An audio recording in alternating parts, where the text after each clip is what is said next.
केंद्रीय बजट में मध्य प्रदेश के लिए जो ऐतिहासिक रूप से प्रावधान मोदी जी की सरकार ने किया है, उसकी चर्चा करने के लिए यहाँ पर आप सबको आमंत्रित किया गया है। पिछले वर्ष के मुकाबले इस बार केंद्रीय बजट में मध्य प्रदेश के लिए 98,000 करोड़ का प्रावधान किया गया है, जो पिछले बार के बजट से 11,205 करोड़ रुपए अधिक है, जो इस प्रतिबद्धता को दर्शाता है कि मध्य प्रदेश के विकास के लिए मोदी जी की सरकार, केंद्र की सरकार कितनी गंभीर है। चाहे केन बेतवा नदी के जोड़ने के लिए 60,000 करोड़ से ज़्यादा की योजना हो, चाहे पार्वती काली सिंध नदी को जोड़ने के लिए हज़ारों करोड़ की योजना को ज़मीन पर उतारने का सवाल हो, चाहे रेलवे लाइनों के विस्तार की बात हो, चाहे लगभग 29,710 करोड़ रुपए के लिए 5 रिंग रोड एक्सप्रेस हाईवे, चाहे विंध्य एक्सप्रेसवे, मालवा एक्सप्रेसवे, अटल एक्सप्रेसवे, तमाम तरह के जो विकास के काम जो किसी भी प्रदेश की आर्थिक तरक्की के लिए मील का पत्थर होते हैं, उसके लिए पर्याप्त प्रावधान मध्य प्रदेश के सुनहरे भविष्य की ओर ले जाने के लिए ज़रूरी था। उन सभी का प्रावधान केंद्र बजट में किया गया है। हम सब लंबे समय से सुनते चले आ रहे हैं कि देश की इकोनॉमी को मोदी जी 5 ट्रिलियन इकोनॉमी बनाने का लक्ष्य लेके काम कर रहे हैं। 5 ट्रिलियन इकोनॉमी मतलब लगभग 425 लाख करोड़ रुपया। इस बार का जो बजट है वो 265 लाख करोड़ रुपए का है। इसका मतलब ये है कि हम उस दिशा की ओर आगे बढ़ रहे हैं जिस आर्थिक महाशक्ति को बनाने की बात मोदी जी कर रहे हैं। ये 98,000 करोड़ का प्रावधान का महत्व हमको तब समझ में आता है जब हम सिंहावलोकन करते हैं। 2009-10 के कांग्रेस और यूपीए सरकार ने मध्य प्रदेश के लिए बजट का प्रावधान 11,077 करोड़ रुपए रखा था, 11,077 करोड़। और 2014-15 में जब भारतीय जनता पार्टी की सरकार बनी तो उसको दुगुना करके 24,000 करोड़ का प्रावधान मध्य प्रदेश के लिए केंद्रीय बजट में मोदी जी ने किया था सबसे पहली बार। और आज 24,000 करोड़ से बढ़ के 98,000 करोड़ का प्रावधान, ये लगातार बढ़ते हुए देश और बढ़ते हुए मध्य प्रदेश की ओर स्पष्ट रूप से इशारा कर रहा है। इसी प्रकार से मध्य प्रदेश के बजट पर यदि आप नज़र डालें तो 3,65,000 करोड़ का बजट इस वर्ष डॉक्टर मोहन यादव जी की सरकार ने प्रस्तुत किया है।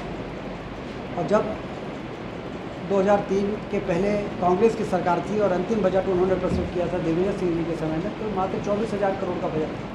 तो 24,000 करोड़ से बढ़ के 3,65,000 करोड़ और 11,000 करोड़ मध्य प्रदेश के लिए केंद्रीय बजट में प्रावधान से बढ़ के 98,000 करोड़ रुपया, ये भारतीय जनता पार्टी की सरकारों के आर्थिक अनुशासन का प्रतीक है। यदि सरकार अपने आमदनी पर ध्यान दे और अपने खर्चों पर नियंत्रण करे और आर्थिक गतिविधियों को बढ़ाने वाली योजनाओं को ज़मीन पर उतारने का काम करे, तो आर्थिक गतिविधियाँ बढ़ती है, उससे रेवेन्यू बढ़ता है, उससे सरकार के खजाने में पैसा आता है, उससे विकास के काम तेज़ गति से करने के लिए उनके पास पर्याप्त धनराशि होती है। इन सब चीज़ों को ध्यान में रखते हुए सुशासन की स्थापना भारतीय जनता पार्टी के सरकारों के दौरान हुई है। और इसीलिए हम दावा करते हैं कि आने वाले दिनों में 5 वर्षों के बाद मध्य प्रदेश में हमारा बजट का साइज़ होगा 7 लाख करोड़ रुपया, 3,65,000 से बढ़ के। और आने वाले 5 वर्षों में हमारे देश की इकोनॉमी $5 ट्रिलियन होगी, जो दुनिया की तीसरी सबसे बड़ी इकोनॉमी होगी। और 2047 में जब आज़ादी के 100 वर्ष पूरे होंगे तो ये इकोनॉमी अमेरिका और चाइना को पीछे करके अब दुनिया की सबसे बड़ी आर्थिक महाशक्ति भारत बन सकेगा। ये उपलब्धि हम सबको मोदी जी के नेतृत्व में प्राप्त हुई है। इसके साथ हमने जो आपको दिया है उसमें तमाम तरह की रोज़गार सृजन, कौशल प्रशिक्षण, जो इसके लिए पीएम सूर्य घर योजना बनाई गई है।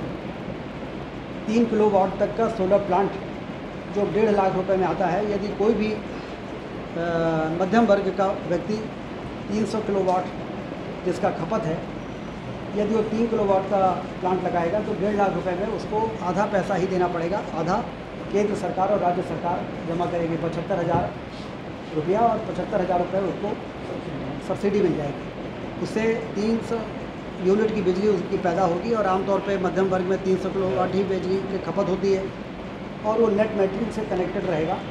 यदि आप 50 यूनिट कम खर्च करते हो तो 50 यूनिट चली जाएगी ग्रिड में, उससे आपको पैसा मिलेगा। और यदि आप 350 यूनिट खर्च करते हो तो 50 यूनिट ग्रिड से आपको मिल जाएगी, उसका आपको बिल देना पड़ेगा। तो इस प्रकार से पीएम सूर्य घर योजना, इसी प्रकार से पीएम सूर्य किसान योजना भी बनी है। इसी प्रकार से प्रधानमंत्री आवास में जो पिछले 10 वर्षों में 4 करोड़ मकान बने, इन 5 वर्षों में 3 करोड़ मकान और बनाने का लक्ष्य है। इसका मतलब आप समझ सकते हैं कि कितने व्यापक स्तर पर गरीबों के कच्चे मकान को पक्के मकान में बदलने का एक अभियान इस 5 वर्षों में इस बजट में उसका प्रावधान किया गया है। प्रधानमंत्री अन्न योजना के अंतर्गत पूरे देश में 80 करोड़ लोग, मध्य प्रदेश में 5 करोड़ लोगों को मुफ्त में अनाज देने की योजना 5 वर्ष तक जारी रहेगी।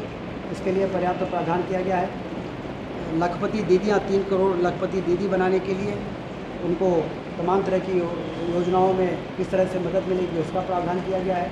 तो ये बजट कुल मिला के जो मोदी जी कहते हैं कि मेरे नज़र में देश में 4 जातियाँ ही हैं, गरीब, युवा, अन्नदाता यानी किसान और नारी। तो उन्होंने गरीबों के कल्याण की योजना, उन्होंने युवाओं को रोज़गार और प्रशिक्षण और उनको आगे बढ़ने का मौका मिले इसकी योजना, किसानों की योजना, सिंचाई हो, बिजली हो और उनको सब्सिडी हो, और उसके साथ साथ किसान सम्मान निधि और तमाम तरह की मदद करने के लिए पर्याप्त प्रावधान, और नारियों के लिए उनके सशक्तिकरण के लिए पर्याप्त प्रावधान इस बजट में किया गया है। बहुत ही संतुलित बजट देश को विकास की ऊंचाइयों पर ले जाने के लिए और देश को आर्थिक महाशक्ति बनाकर देश की जनता की बुनियादी सुविधाओं के लिए सरकारों के खजाने में धन की कमी आड़े ना आए, इन सब चीज़ों को ध्यान में रखते हुए बजट प्रस्तुत हुआ है। तो ये केंद्रीय बजट में मध्य प्रदेश के लिए प्रावधान के संबंध में मैंने आपसे चर्चा की है। इसके अलावा तिरंगा 15 अगस्त को हम स्वतंत्रता दिवस मनाने जा रहे हैं। इसके लिए 11 अगस्त से लेकर 14 अगस्त तक रैलियां निकलेंगी। तिरंगा यात्रा के माध्यम से लोगों को जागरूक करेंगे कि अपने घरों में झंडे लगाएं, तिरंगा लहराएं, जो हमारे आन बान और शान का प्रतीक है। और बढ़ते हुए भारत के प्रति हम अपने को सहभागी बनाएं।